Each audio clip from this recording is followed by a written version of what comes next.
Good evening, respected teacher, principal, and my dear friends. Myself, Miss Amrapali Nitin Sonane. I am studying in 8th standard in the Buddhist International School.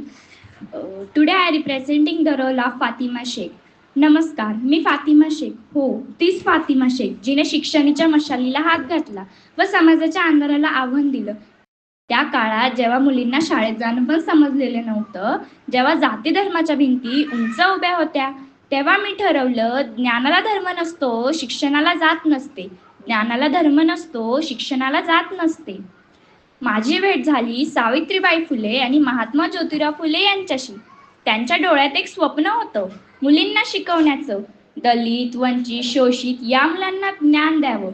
समाजाविरोधात उभं राहिले.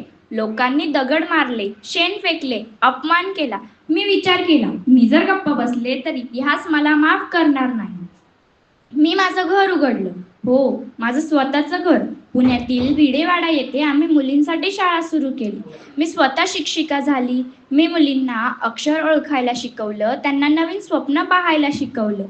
कारण मला वाटायचं, स्त्री शिकली तर समाज जागा होईल, स्त्री शिकली तर समाज जागा होईल.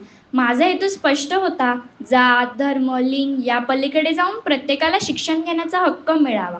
मी मुस्लिम होते, सावित्रीबाई माळी होत्या, पण आमचं नातं धर्माचं नव्हे, ते नातं होतं ज्ञानाचं, समानतेचं, मानवतेचं.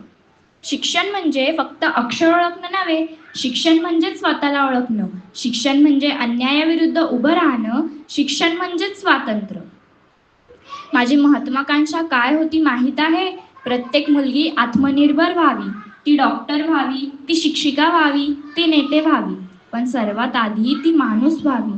हो, मला त्रास झाला, धर्मावरून टोमणे ऐकले, समाजानं बहिष्कार टाकला, पण मी मागे फिरले नाही, कारण मला ठाऊक होतं, आजचा संघर्ष उद्याला प्रकाश बनेल.